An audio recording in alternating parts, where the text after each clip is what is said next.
राजनीति, सामाजिक सरोकार से भरपूर देश प्रदेश की हर छोटी बड़ी खबरों से करेंगे आपको आमने सामने। आइए चलते हैं आज की खबरों की ओर। आपके अंदाज में ताज़ा अपडेट के लिए चैनल को सब्सक्राइब करें। बुलंदशहर उत्तर प्रदेश अवैध मीट से जुड़े एक मामले के बाद हिंदूवादी संगठन सनातन रक्षावादी के राष्ट्रीय अध्यक्ष सनातनी प्रेमचंद जाधव और उनके एक कार्यकर्ता को चाकू से गोदकर हत्या करने की खुली धमकी मिली। कार्यकर्ताओं ने धमकी देने वाले तत्वों को जिहादी बताया है। संगठन का आरोप है कि पहासू थाना में तहरीर दिए जाने के बावजूद प्रशासन कोई कार्रवाई नहीं कर रहा है, जिससे कार्यकर्ताओं में भय का माहौल है और उन्होंने अपनी जान को खतरा बताया है। वो वाहन में लगा तो थोड़ा सा चोटिल हो गया। भाई कोई भी वाहन तेज रफ्तार से आएगा तो सीधी सी बात है, कहीं लगेगा तो चोटिल होगा। वो सारा प्रकरण होने के बाद जब उसमें पता पड़ा, लोगों को भीड़ को पता पड़ी इसमें मीट है, तो वो बवाल हो गया। वहां उसमें एक दो चांटे उसमें लग गए किसी के, भीड़ में क्या पता किसने मारा। लेकिन ये घटना घटने के बाद मुझ पर मुकदमा लिखा गया पुलिस की तरफ से। दूसरा कि मेरा एक साथी है, मीडिया प्रभारी है सूरज, वो उस समय मौके पर मौजूद नहीं था, फिर भी उस व्यक्ति के खिलाफ भी मुकदमा लिखा गया है। एक और हमारा साथी है हितेश कुमार, वो भी वह मौके पर मारपीट में मौजूद नहीं था, लेकिन हो सकता है भीड़ में हो। भीड़ में नहीं पहचान, भाई भीड़ थी 100-200 लोगों की, तो मुझे क्या पता कौन है कौन नहीं। लेकिन सूरज का कंफर्म है, क्योंकि वो घटना घटने के बाद एक पेट्रोल वाले टैंकर से आया, तब पता चला। मैं उसकी स्पष्ट रूप से कह सकता हूँ वो नहीं था।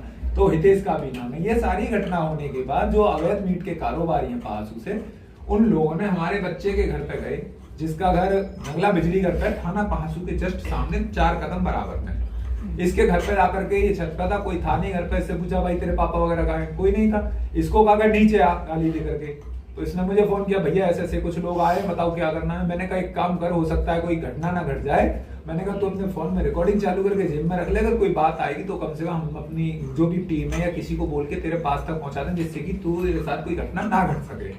इसने किया, वो इसको गाली देने लगे, बोले बजरंग दलिया हो रहा है और हम बजरंग दल के लोगों को चाकुओं से गोद के मार देंगे, सनातन रक्षा वाहिनी के लोगों को मार देंगे, और प्रिंस कहाँ है। अरे भाई अगर तुम्हें प्रिंस को ही पकड़ना था या प्रिंस की ही पता करनी थी तो प्रिंस का किसी से नंबर लेते, फोन करते। लेकिन उन्होंने सीधे सीधे ये स्पष्ट रूप से संदेश दिया है हिंदूवादी लोगों को, हिंदूवादी संगठनों को और हिंदूवादी कार्यकर्ताओं को कि अगर आप हमारे किसी भी अवैध काम में उंगली करोगे, रोड़ा बनोगे और हमारे लोगों पर कार्रवाई कराओगे, तो हम तुम्हारी चाकुओं से, कटों से, तमंचों से, जिससे हो सकेगी हम तुम्हारी हत्या कर देंगे। हम तुम्हें कमलेश तिवारी की तरह ही मौत के घाट उतारेंगे। हम तुम्हें बिल्कुल भी माफ नहीं करेंगे। तो मैं सरकार से और पुलिस प्रशासन से इस बारे में ये कहना चाहता हूं मीडिया के माध्यम से, जब हमने इस घटना की तहरीर दी, तहरीर देने के बाद उन लोगों पर कोई मुकदमा दर्ज नहीं हुआ। तहरीर कितने दिन बाद दी? तहरीर हमने सही इस ऑडियो के दूसरे दिन, 2 दिन बाद हमने तहरीर दी। शायद दिनांक 26 तारीख को हमने तहरीर दी थी, हमारे भाई ने तहरीर दी। उस पर कोई कार्रवाई नहीं हुई। मैंने अधिकारियों से बात की, तब जाकर के उस पर जो एक नवाब नाम का व्यक्ति था, उसकी 151 की गई है। और मैं इसमें ये कहना चाहता हूं कि 151 कोई कार्रवाई नहीं होती। अगर 2 शराबी शराब पी रहे होते हैं, उस समय अगर एक दूसरे में विवाद हो जाता है तो 151 उसमें हो जाती है, ना कि किसी की हत्या करने की कोशिश करने में, ना कि किसी की धमकी करने में कोई 151 नहीं बनती। मैं लॉ और संविधान ये कहता है, अगर अपराध संगीन है तो आपराधिक धाराएं संगीन होनी चाहिए, उसके हिसाब से कठोर कार्रवाई होनी चाहिए। आपका क्या नाम है? मेरा नाम अभिषेक है, नगला बिजली घर का रहने वाला हूँ।